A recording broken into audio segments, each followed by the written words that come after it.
اب ہم صفحہ نمبر 17 پر ہیں، جس پر مقدمہ لکھا گیا ہے۔ اس میں ہے کہ اس دنیا کا ہر ذی حیات موجود خداوند عالم کی حکمت و عدالت کی بنیاد پر عالم خلقت میں نہ صرف یہ کہ اپنے ہدف و غایت اور اپنی زندگی سے متعلق خاص سوالات کے جوابات کا متلاشی ہے، بلکہ اپنے خاص اور مناسب مقام میں دیگر مخلوقات سے باہمی رابطے و معاملے کے بندھن میں بھی جڑا ہوا ہے۔ احسن الخالقین کی تمام مخلوقات کے درمیان سب سے احسن ترین تخلیق انسان دیگر موجودات کے مقابلے میں بہت زیادہ حکمت و عدالت سے مال و مال ہے، اور خداوند عالم کے پنہاں اسرار و رموز نے اس کا احاطہ کیا ہوا ہے۔ مرد و عورت دو متقابل نقاط میں نہیں ہیں، بلکہ معاملے، رابطے اور تعامل کے ایک نقطے پر تکمیل خلقت، دوام نسل اور محبت و سکون میں توازن کے لیے خلق ہوئے ہیں، اور خدائے رحمان و رحیم نے دونوں میں سے ہر ایک کو اس کی خلقت کی بنیادی مقصد کی جواب دہی اور اس کے مناسب ترین مقام تک رسائی کے لیے اپنے لطف و رحمت میں ڈھانپا ہوا ہے۔ اس نے ایک وجود کو لطافت، نرمی، نفاست، ظرافت اور محبت بخشی ہے، تو دوسرے کو قوت و طاقت، مضبوط و بلند حوصلے اور تقیے و اعتماد کا مرکز بنایا ہے۔ نہ پہلے کو دوسرے پر برتری دی ہے، نہ دوسرے کو پہلے پر سبقت کا موقع فراہم کیا ہے، بلکہ اس نے ہر ایک کو خاندانی مدار اور عالم ہستی کے نظام میں اپنی اپنی مخصوص ذمہ داریوں اور شرعی واجبات کی ادائیگی کے لیے مقرر کیا ہے۔ عالم خلقت میں دونوں کی جداگانہ ذمہ داریوں کے تعین کی وجہ سے مرد اور عورت دونوں کے حقوق واضح ہو جاتے ہیں، اور اسی نگاہ سے دونوں کی حدود اور دائرہ فعالیت بھی متشخص ہو جاتے ہیں۔ صفحہ 18۔ بشر نے اپنی جاہلانہ و شیطانی روش کی وجہ سے کہ جب اس نے حدود الہی سے تجاوز کیا، نہ صرف یہ کہ اپنی مخصوص ذمہ داریوں اور فرائض کو نہیں پہچانا، بلکہ دائرہ فعالیت اور حد بندی کو بھی یکسر فراموش کر دیا، اور یوں عورتوں پر بھی ستم کیا، پورے معاشرے نظام کو تہہ و بالا کر دیا، اور ساتھ ہی مردوں پر بھی ظلم کیا۔ انسانی معاشرے میں موجود انحطاط، برائیاں اور عریانی و فحاشی سب حقوق و حدود الہی سے تجاوز کرنے اور ظالمانہ رفتار و کردار پر دلالت کرتے ہیں۔ در حالانکہ تمام جگہ خداوند عالم کے احکام جاری و ساری ہیں، اور روحانیت و رحمت الہی حیات بخش بارش کی مانند ہر آن اور ہر لمحے نشاط و سلامتی لے کر آتی ہے۔ اسلامی انقلاب اس طراوت و نشاط کی پہلی کرن ہے، اور مرد اور عورت سب پر خداوند عالم کی رحمت و معنویت کی زندہ نشانی ہے۔ اسلامی انقلاب نے سیرت حضرت ختمی مرتبت صلی اللہ علیہ وآلہ وسلم اور امیر المومنین علیہ السلام کی تعلیمات کی روشنی و پیروی میں تمام خواتین کو ان کے عظیم اور بلند مقام پر فداکار اور محبت نچھاور کرنے والی ماؤں، صابر مونس غمخوار بیویوں، استقامت اور قدم جما کر میدان جنگ سمیت تمام محاذوں پر لڑنے والی مجاہدہ خواتین کی صورت میں پرورش دی ہے۔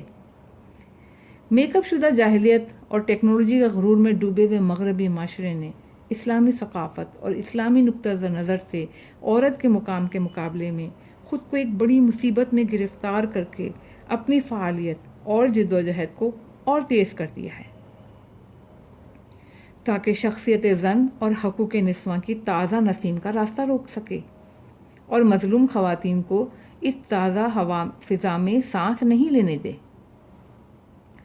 سیمینار منعقد کیے گئے، کانفرنسوں کی آغاز کیا گیا، قراردادیں پاس ہوئیں، اور مغرب کی پسند کی بنیاد پر خواتین کی آزادی کی سخن سامنے آئی، لیکن مسلمان خواتین کو حقوق نسواں کے ان مدافعوں کی نہ کوئی حاجت تھی، اور نہ ہی انہوں نے اہل مغرب کی کوششوں کو سچا اور حق کے مطابق پایا۔ آب حیات ان کے کوزے میں تھا، اور وہ تشنہ لب نہیں تھی۔ صفحہ 19۔ عشق الہی کی جام کی شیرینی ان کے دلوں میں رچی بسی تھی اور وہ بیگانوں کے سامنے دست بے سوال نہیں تھیں۔ اگر وہ اپنے حق میں کسی ظلم و ستم یا حقوق کے ملنے میں کسی خلل کا مشاہدہ کرتیں تو انہیں حدود الہی اور احکام خدا کی عدم پابندی کا نتیجہ قرار دیتی، نہ کہ احکام و حدود الہی کو توڑنے کا۔ یہی وجہ ہے کہ اگر وہ اپنے حقوق تک رسانی کے لیے کوششیں کرتیں تو مغرب کی تقلید اور ان کی تاریخ ثقافت سے کوئی بھی اثر لیے بغیر اسلام کے محور اور اس کے نورانی احکامات کے مطابق انجام دیتی۔ خطبات و تقاریر کا یہ منتخب مجموعہ دراصل رہبر معظم حضرت آیت اللہ العظمیٰ خامنائی دامت برکاتہ کہ وہ رہنما اصول ہیں کہ جن میں انہوں نے خالص اسلام کو نگاہ کے اس خاص زاویے سے بیان فرمایا ہے اور ان پر تاکید فرمائی ہے۔ یہ بیانات دراصل خواتین کے بارے میں مغرب کے انحطاط اور مشکلات پر ایک عمیق اور صادقانہ تجزیہ بھی ہیں، اور اسلام کی نگاہ میں شخصیت اور حقوق نسواں پر صحیح نظر بھی، ساتھ ہی حقوق نسواں کا پاس رکھنے اور گھرانے کی بنیادوں کو مستحکم بنانے کے لیے مشفقانہ اور پدرانہ نصیحتیں بھی۔ البتہ اس مختصر سی کتاب میں موجود بیانات خواتین کے بارے میں رہبر معظم کے تمام بیانات نہیں ہیں، بلکہ ان کا خلاصہ ہیں۔ ہمیں امید ہے کہ ان بیانات کا مطالعہ نہ صرف یہ کہ قارئین کی علم میں اضافے کا باعث ہوگا، بلکہ وہ انہیں اپنا سر مشق قرار دیتے ہوئے اپنی گمشدہ حقیقت کو پانے کے لیے اسلامی احکامات کی روشنی میں جدوجہد کریں گے انشاءاللہ۔ صفحہ 21، پہلا باب، مغرب اور خواتین۔ صفحہ 22، دریچہ مغرب۔ اپنی تاریخ کے مختلف ادوار میں خواتین کے بارے میں شدید قسم کے افراد کا شکار رہا ہے، اور اب اس مسئلے میں تفرید کی سیاہ گھٹاؤں نے اسے آ گھیرا ہے۔ ہم بہت دور کی بات نہیں کر رہے ہیں، اقتصادی، اجتماعی اور تحصیل علم کے مسائل میں حقوق نسواں کو کبھی رسمی نگاہ سے نہیں دیکھا گیا ہے، اور وہ ظلم و ستم کا نشانہ بنتے رہے، اور آج جبکہ مغربی تمدن کی اوج کا زمانہ ہے تو خواتین اور نوجوان لڑکیوں پر جنسی تشدد کے نتیجے میں پیدا ہونے والی مشکلات، گھرانے میں عدم تربیت و عدم محبت کے بحران اور حقوق نسواں کے کھوکھلے نعروں نے مغربی معاشرے کا جنازہ نکال دیا ہے۔ مرد و خواتین کے باہمی تعلقات میں آزادانہ میل ملاپ اور لاابالی پن، مردوں کی لذت و شہوت کی تکمیل کے لیے خواتین کا وسیلہ بننا، خواتین کا فضول خرچی، عیش پرستی اور زینت پرستی کی دوڑ میں شریک ہونا، اور یعنی بے پردگی اور برائیوں کا عام ہونا، مردوں کی جنسی آزادی اور حقوق نسواں کے بارے میں مرد اور خواتین کے درمیان اختلافات ان جملہ اجتماعی اور ثقافتی اختلافات میں سے ہیں کہ جس نے مغرب کو تباہی کے دہانے پر لا کھڑا کیا ہے۔ دنیا کے انسان اور مسلمان ان ظلم و ستم کی وجہ سے مغربی ثقافت کو عدالت کے کٹہرے میں لے آئے ہیں، اور مغرب کو اب ملامت و سرزنش کا نشانہ بننا چاہیے۔ صفحہ 23، پہلی فصل، خواتین اور گھرانے کے بارے میں مغرب کا افراط و تفریط۔ مغربی ادب میں عورت کی مظلومیت سب سے پہلے مغربی معاشرے کی مشکلات اور مغربی ثقافت کے بارے میں گفتگو کرنا چاہتا ہوں، اس کے بعد اسلام کا نظر بیان کروں گا۔ اہل مغرب عورت کے مزاج کی شناخت اور صنف نازک سے برتاؤ میں افراط و تفریق کا شکار رہے ہیں۔ بنیادی طور پر عورت کے بارے میں مغرب کی نگاہ دراصل غیر متوازن اور عدم برابری کی نگاہ ہے۔ آپ مغرب میں لگائے جانے والے نعروں کو ملاحظہ کیجیے، یہ کھوکھلے نعرے ہیں اور حقیقت سے کوسوں دور ہیں۔ ان نعروں سے مغربی ثقافت کی شناخت ممکن نہیں، بلکہ مغربی ثقافت کو ان کے ادب میں تلاش کرنا چاہیے۔ جو لوگ مغربی ادب، یورپی معاشرے کے اشعار، ادبیات، ناول، کہانیاں اور اسکرپٹ سے واقف ہیں، وہ جانتے ہیں کہ مغربی ثقافت میں قبل از قرون وسطیٰ کے زمانے سے لے کر اس صدی کے آخر تک عورت کو دوسرا درجہ دیا گیا ہے۔ صفحہ 24۔ جو فرد بھی اس حقیقت کے خلاف دعویٰ کرتا ہے وہ حقیقت کے خلاف بولتا ہے۔ آپ شیکسپیئر کے ناول کو دیکھیے، آپ ملاحظہ کریں گے کہ اس ناول میں اور بقیہ مغربی ادب میں صنف نازک کو کن خیالات، کس زبان، کس نگاہ سے دیکھا جاتا ہے۔ مغربی ادب میں مرد عورت کا سردار، مالک اور صاحب اختیار ہے، اور اس ثقافت کی بعض مثالیں اور آثار آج بھی موجود ہیں۔ آج بھی جب ایک عورت مرد سے شادی کرتی ہے اور اپنے شوہر کے گھر میں قدم رکھتی ہے تو حتیٰ کہ اس کا خاندانی نام یا اس کا اصلی نام کے ساتھ اس کا دوسرا نام تبدیل ہو جاتا ہے، اور اب اس کے نام کے ساتھ شوہر کا نام لیا جاتا ہے۔ عورت جب تک شادی نہیں کرتی وہ اپنے خاندانی نام کو اپنے نام کے ساتھ استعمال کرتی ہے، لیکن جب وہ شوہردار ہو جاتی ہے تو عورت کا خاندانی نام مرد کے خاندانی نام میں تبدیل ہو جاتا ہے۔ یہ ہے اہل مغرب کی رسم۔ لیکن ہمارے ملک میں نہ تو یہ رسم کبھی تھی نہ آج ہے۔ ہمارے معاشرے میں عورت اپنے خاندان یعنی میکے کے تشخص کو اپنے ساتھ شادی کے بعد بھی محفوظ رکھتی ہے۔ یہ مغرب کی قدیم ثقافت کی نشانی ہے کہ مرد عورت کا آقا اور مالک ہے۔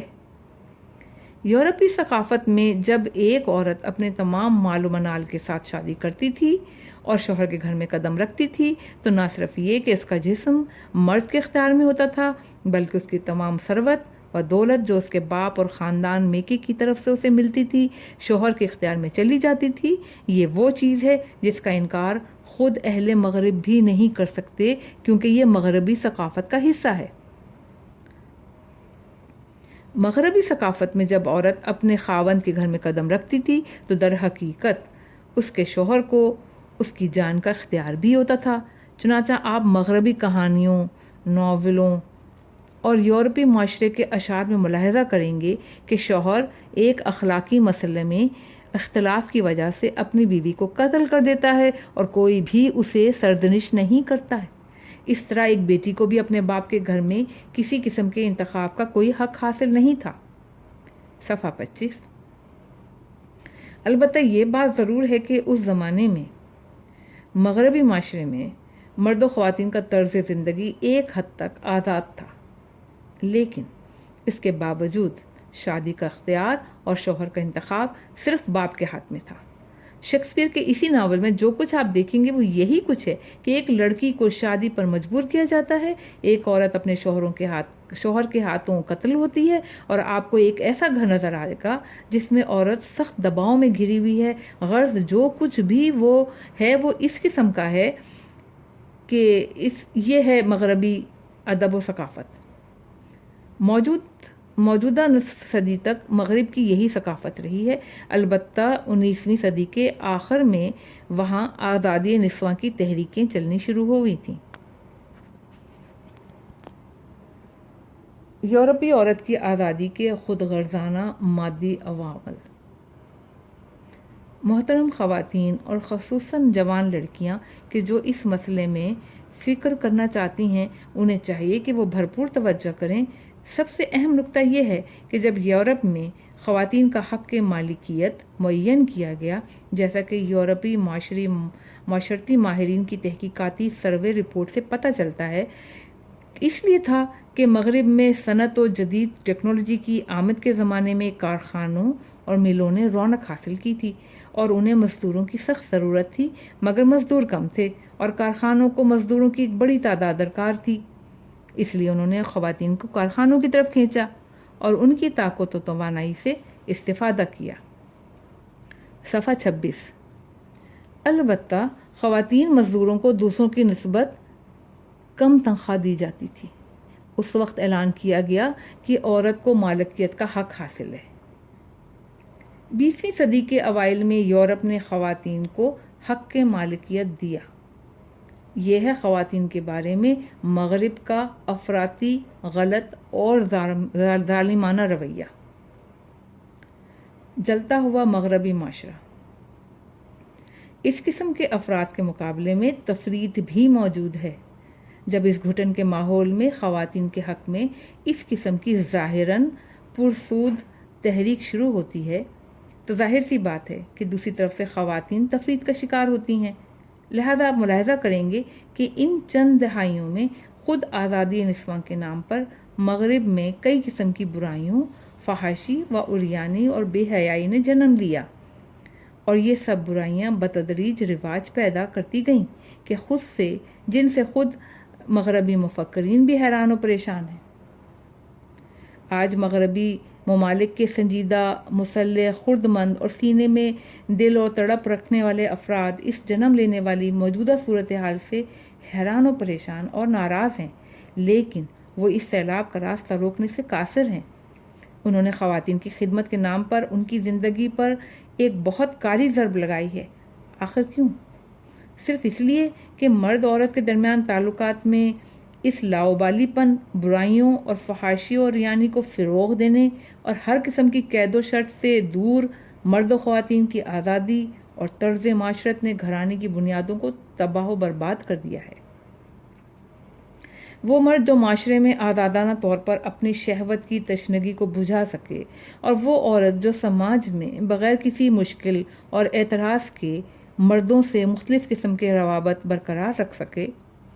گھر کی چار دیواری میں یہ مرد نہ ایک اچھا شوہر ثابت ہوگا اور نہ ہی یہ عورت ایک اچھی اور بہترین وفادار بیوی بن سکے گی۔ یہی وجہ ہے کہ وہاں گھرانے کی بنیادیں مکمل طور پر تباہ ہو گئی ہیں۔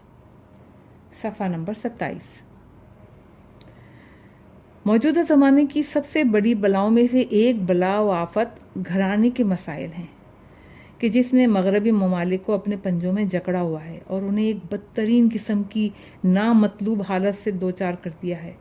لہذا ایسے معاشرے میں، ایسے ماحول میں اگر کوئی خاندان اور گھرانے کے بارے میں نعرہ لگائے گا اور اپنی منصوبہ بندی کا اعلان کرے گا تو وہ اہل مغرب، خصوصاً مغربی خواتین کی نگاہوں میں وہ ایک مطلوب اور محبوب شخص ہوگا۔ لیکن کیوں؟ اس لیے کہ یہ لوگ مغربی معاشرے میں خاندان اور گھرانے کی بنیادوں کے تزلزل سے سخت نالاں اور پریشاں ہیں، اور افسوس کے ساتھ کہنا پڑتا ہے کہ وہاں کے آئلی نظام نے وہ چیز جو مرد و خواتین، بالخصوص خواتین کے لیے امن و سکون کا ماحول فراہم کرتی ہے، اپنے ہاتھوں سے کھو دی ہے۔ بہت سے گھرانے اور خاندان تباہ و برباد ہو گئے ہیں۔ بہت سی ایسی خواتین ہیں جو زندگی کے آخری لمحات تک تنہا زندگی بسر کرتی ہیں۔ بہت سے مرد ایسے ہیں جو اپنے پسند کے مطابق خواتین حاصل نہیں کر پاتے، اور بہت سی شادیاں ایسی ہیں کہ اپنے نئے سفر کی ابتدائی چند سالوں میں ہی جدائیوں اور طلاق کا شکار ہو جاتی ہیں۔ ہمارے ملک میں موجودہ خاندان اور گھرانے کی جڑیں اور محکم بنیادیں آج مغرب میں بہت کم مشاہدہ کی جاتی ہیں۔ مغربی معاشرے میں ایسے خاندان بہت کم ہیں جہاں دادا دادی، نانا نانی، نواسے نواسیاں، پوتے پوتیاں، چچا زاد بہن بھائی اور خاندان کے دیگر افراد ایک دوسرے سے واقف ہوں اور ایک دوسرے کو پہچانتے ہوں اور آپس میں تعلقات رکھتے ہوں۔ وہاں ایسے خاندان بہت کمیاب ہیں، اور وہ ایک ایسا معاشرہ ہے جہاں میاں بیوی بھی ایک گھر کے لیے لازمی اور ضروری پیار و محبت سے آری ہیں۔ یہ وہ بلا ہے جو غلط کاموں کو انجام دینے اور ایک طرف سے افراد اور دوسری طرف سے اس کے مقابل سر اٹھانے والی تفرید کے نتیجے میں اس معاشرے پر مسلط ہوئی ہے، اور اس کا سب سے زیادہ نقصان مغربی خواتین کو ہوا ہے۔